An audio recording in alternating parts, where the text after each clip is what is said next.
Soy Diego Cogolludo, mi compañero es Javier Basagoiti Alcázar y somos los dos miembros del Grupo 31 y nuestro proyecto trata del desarrollo de juegos serios mediante interfaces naturales con aplicación a la realidad aumentada.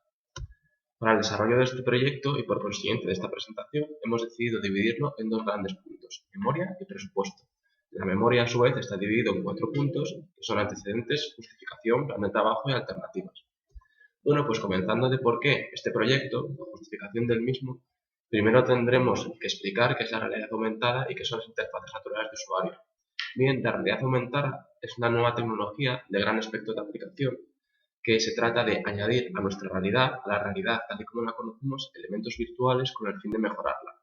Y las interfaces naturales de usuario es la continuación de las interfaces gráficas de usuario que todo el mundo las conocéis, que son el ratón, el teclado, un ratón táctil, un teclado táctil, un lápiz óptico, etc. Bueno, pues estas nuevas interfaces naturales de usuario es interactuar con una computadora, un PC o una máquina sin contacto, es decir, mediante voz o mediante gestos.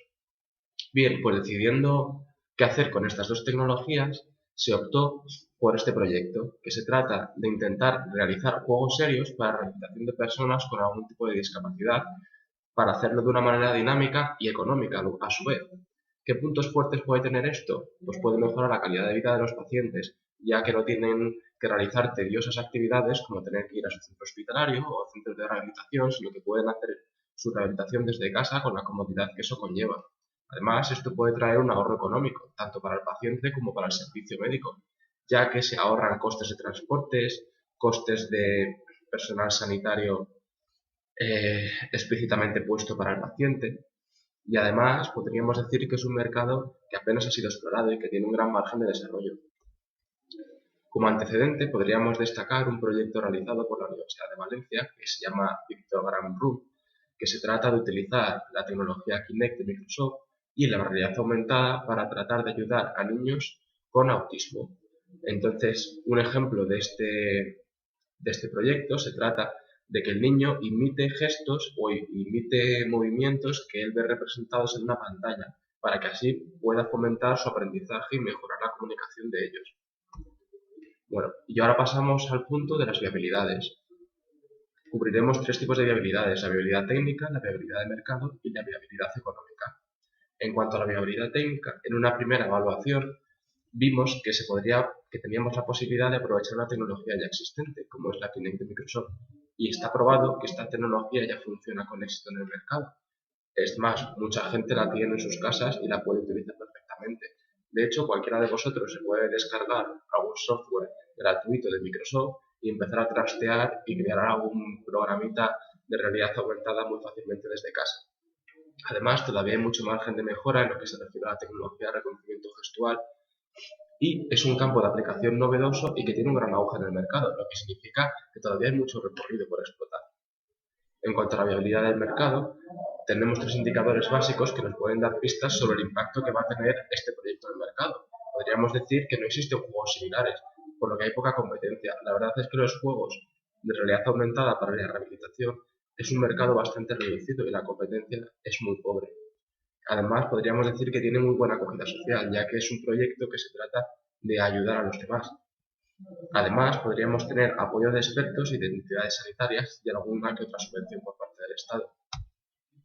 En cuanto a la viabilidad económica de este proyecto, hemos pensado que podríamos tener una inversión inicial de unos 121.000 euros y después de realizar la viabilidad económica, diríamos que tenemos un plazo de recuperación inferior a 8 años con un índice de rentabilidad de 1,16 euros.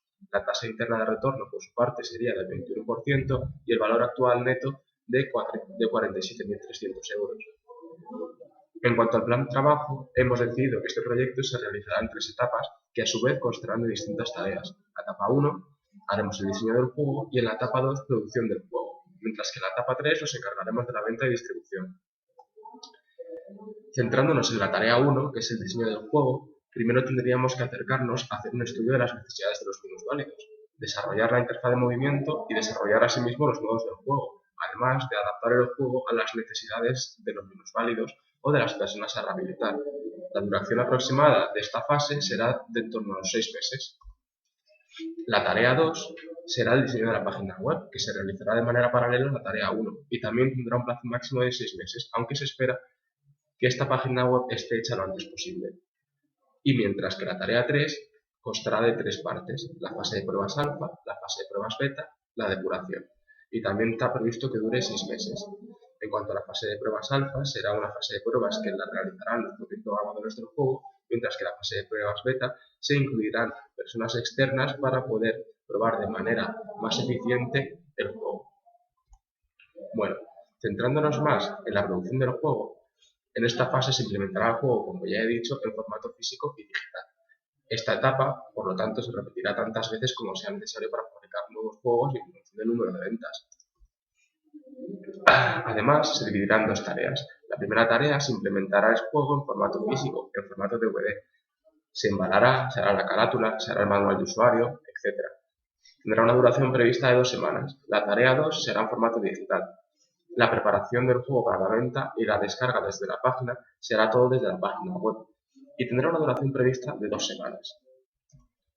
En cuanto a la venta y distribución, el objetivo de esta fase es distribuir el juego para su venta en las tiendas físicas y para ello se deberá contactar con los distintos distribuidores y llevar un seguimiento de las ventas del juego.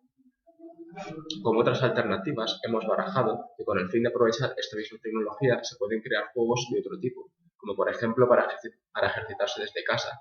Además, con esto aumentaríamos la cuota de mercado. ¿Qué problema existe con esto? Pues que ya existen juegos de este mismo tipo, por lo que habría que luchar con fuertes competidores. En esta diapositiva podremos observar los planos de trabajo. Aquí vemos cómo hemos distribuido el proyecto de nuestro juego en distintas fases y etapas, como he explicado anteriormente. Bien, en cuanto a los presupuestos, aquí podemos ver desglosados los distintos presupuestos. En cuanto a la etapa 1, tenemos un presupuesto inicial de 105.500 euros que se desglosa en las siguientes tareas, en los siguientes conceptos: programadores, pedagogos, recursos materiales, presupuestos parciales. Seguidamente, pues, la página web, las pruebas, programadores, testers, etc. También para la etapa 2, presupuestos para nuestros formatos en DVD, para el formato digital. Incluso el presupuesto para la distribución, que se llevará a cabo por una empresa externa. En general, el presupuesto general del proyecto será la suma de las diferentes etapas, la etapa 1, 2 y 3, y será un total de 121.000 euros. Y hasta aquí hemos llegado, espero que os haya gustado y muchas gracias por haber visto el vídeo hasta el final. Un saludo y hasta pronto.